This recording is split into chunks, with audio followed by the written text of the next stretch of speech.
प्रणाम साथियों। हमारे भारत के मनीषियों ने जो गहन खोज की है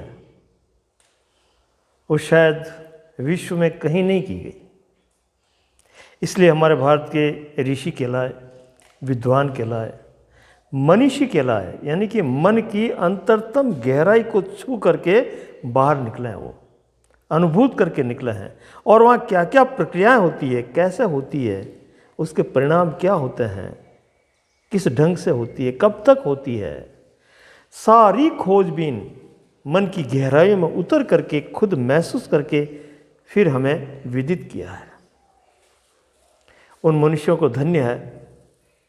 यही भारत सोने की चिड़िया व्यवस्था में अगर देखा जाए तो इसकी व्यवस्था महान थी, सभ्यता भी बहुत पुरानी थी और खोजें निरंतर होती रही। बाहर के सारे वैभव को देखने के बाद में हमारे ऋषि महर्षियों ने ये विचार किया, ये चिंतन किया, ये शोध किया कि हमारे भीतर क्या हलचल हो रही है, हम क्या हैं, हम कैसे हैं, किस कारण से हैं और ऐसा कब तक चल रहा है और कब तक चलेगा। बहुत गहन खोज की है और उपलब्धि भी हुई है, सफल भी हुए हैं वो। लेकिन आधुनिक युग में अब हम आज अगर विचार करें तो ये पाश्चात्य विचारों का जो आक्रामक रूप है वो हमें, हमारी बुद्धि को कुंठित कर रहा है, दिग्भ्रांत कर रहा है, विचलित कर रहा है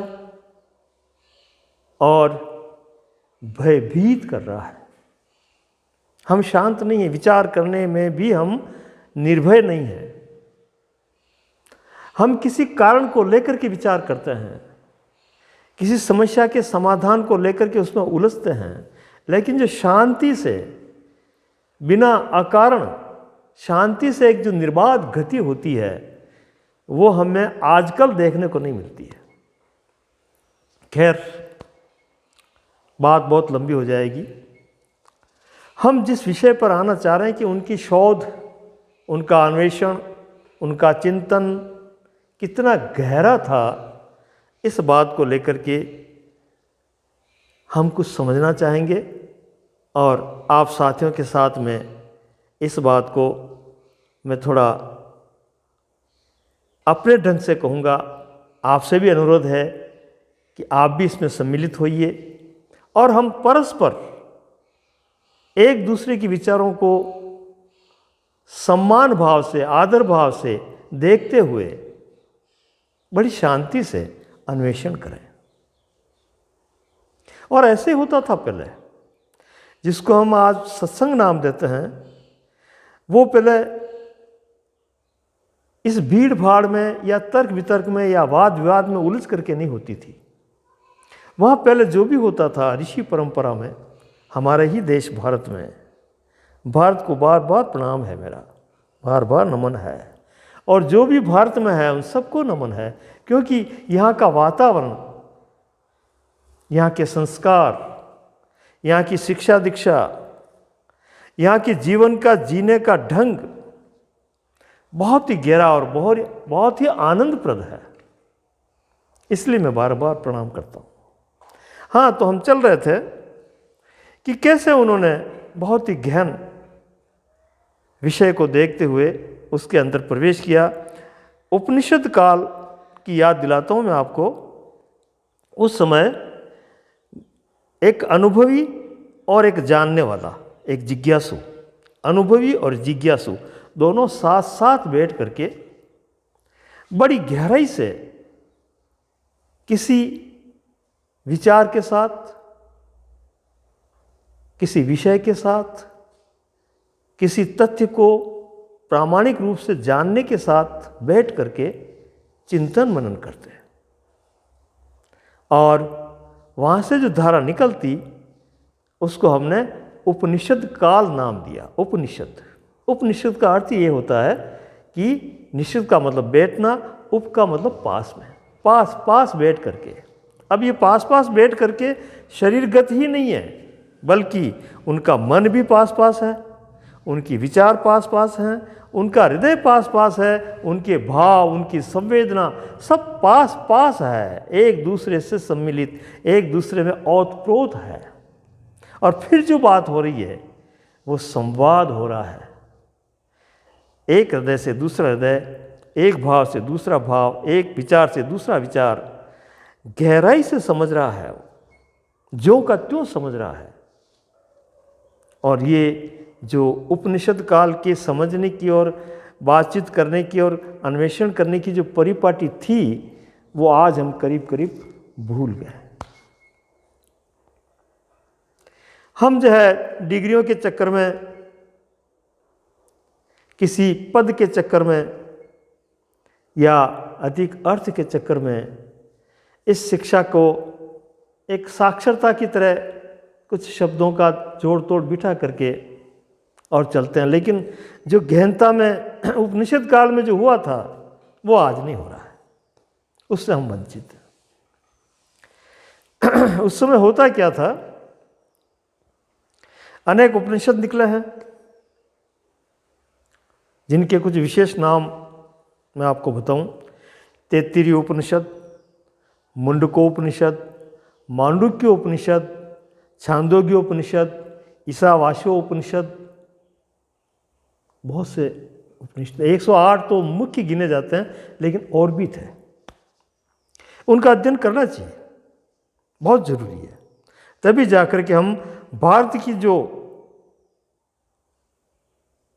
अटल संपत्ति है, जो अमृत की धारा है,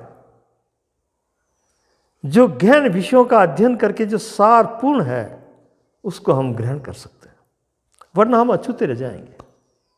उपनिषद पढ़ना चाहिए, बहुत जरूरी है। अब उसके बाद में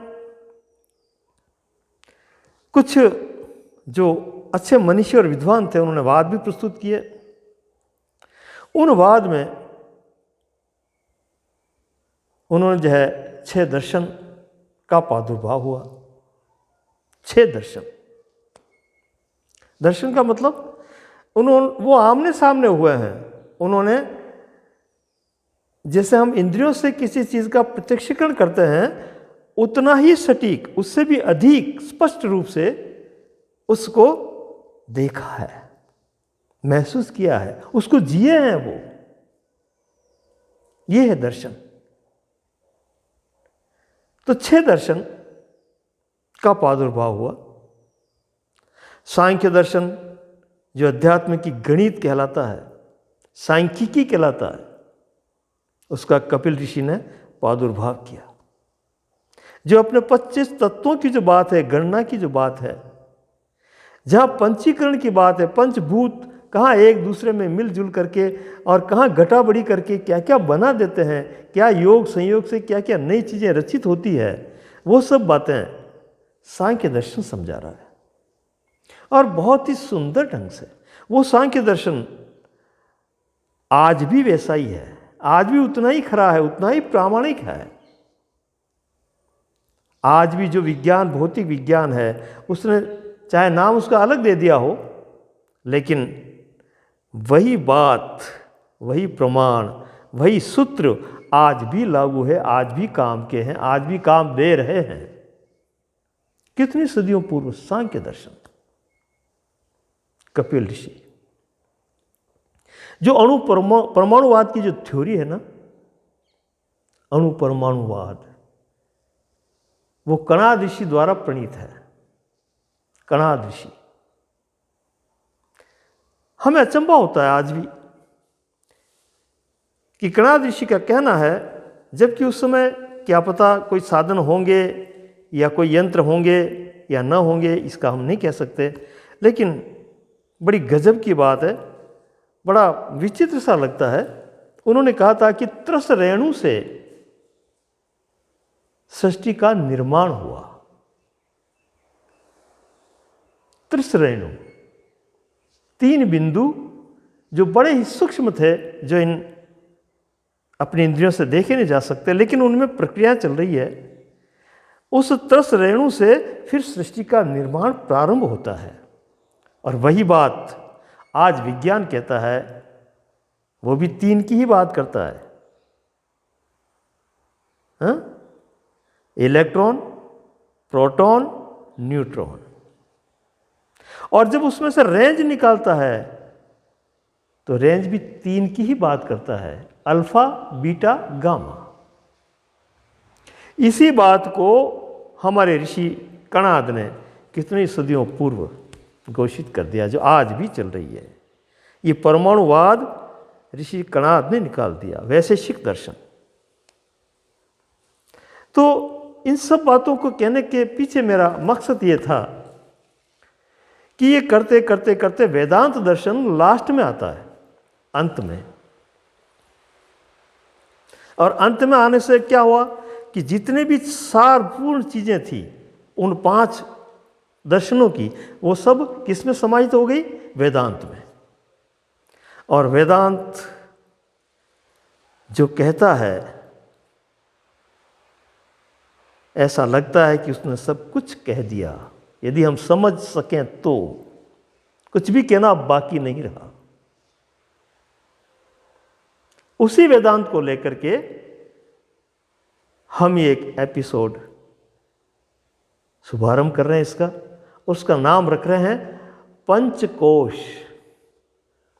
पंचकोश। पंचकोश को हम समझेंगे। पंचकोश के मैं नाम बता दूं आज आपको सिर्फ, फिर जो जो वीडियो बनते जाएंगे उसके पार्ट्स होते जाएंगे। नाम टाइटल यही रहेगा, पंचकोश, और उसके 1, 2, 3, 4 भाग होते जाएंगे और हम समझते जाएंगे। बहुत ही गहन विषय है, बड़ा प्यारा विषय है, सुंदर विषय है और बिल्कुल प्रामाणिक और प्रत्यक्ष है। तो मेरे साथियों, इसके नाम है अन्नमय कोश, प्राणमय कोश,